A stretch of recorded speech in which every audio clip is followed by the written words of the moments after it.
Okay, so now for the next part of our PowerPoint is we're going to multiply. So the past few days we've spent on simplifying and finding excluded values. So now we're going to learn how to multiply these.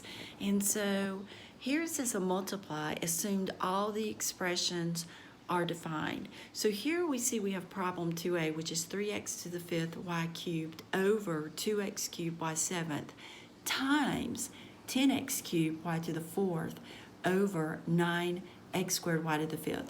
So the first thing, I've taken this and I've gone ahead and wrote it out on my notebook. So I'm going to simplify each one of these, just like they're separate expressions. So I can't simplify the 3 or the 2, but I can do this. I can say, okay, 3, and then that would be 5, 2 by subtracting those. And then here we can subtract these and make that y to the 4th. So 5 minus 3 is 2, and 7 minus 3 is 4. So I can just rewrite that as 3x squared over y to the 4th. And then don't forget your 2.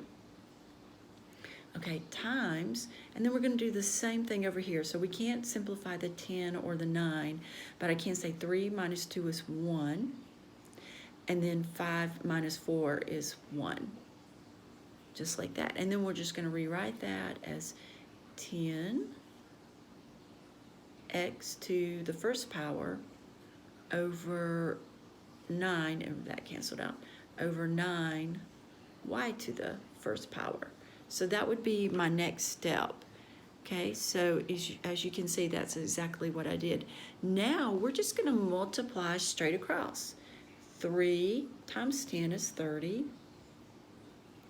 And then x squared times x is x to the 3rd power. And then 2 times 9 is 18. And then y to the 4th times y to the 1st is y to the 5th. And then lastly, I know that 2 will go into 30 15 times. Actually, we could even go larger than that. 3 will go into 30 10 times.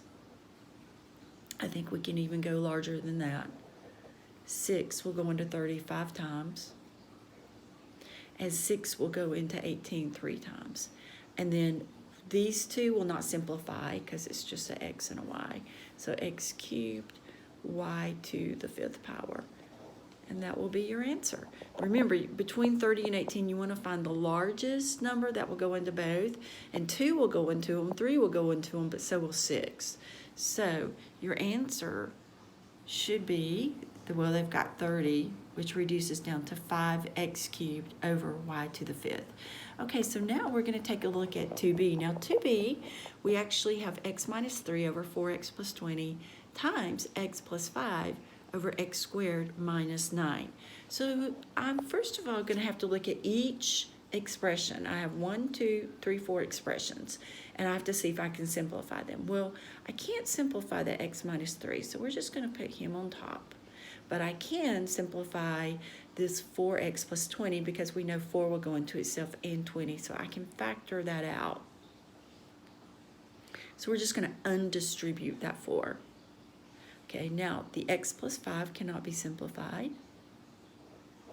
But what do we have here? A difference of a square. Negative sign, and first and last terms have perfect square roots.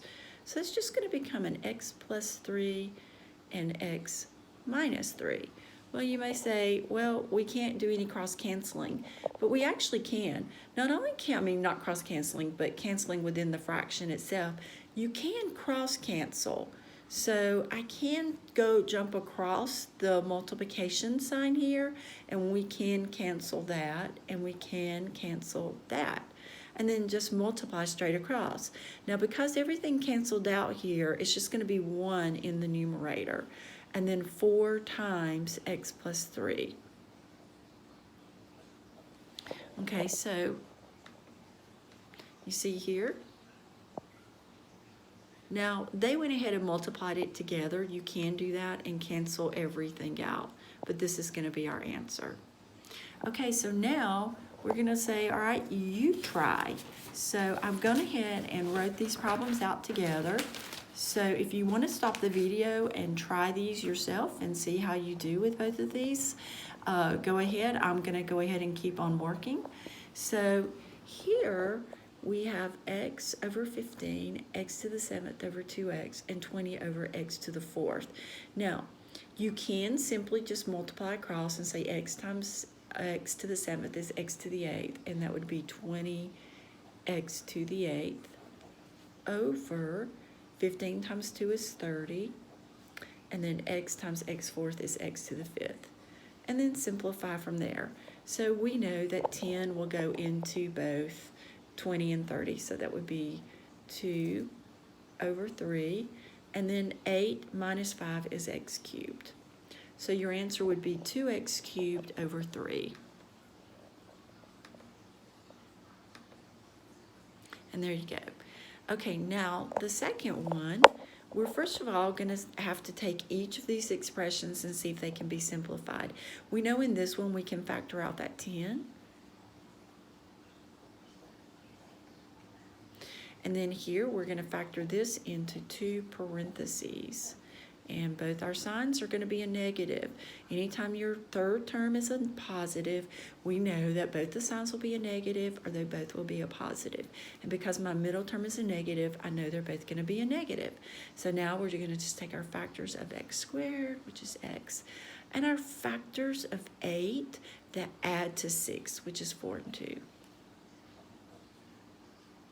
Okay, x plus 3 cannot be simplified, but we can factor out the 5 here. Now, I'm just going to cross cancel if I can. Actually, we can cancel that and we can cancel that. So now we're just going to bring the 10 down. And then we're going to bring down the 5 times the x minus 2. And then, of course, the 5 will cancel into the 10 2 times. And we have 2 over x minus 2. And that will be our answer.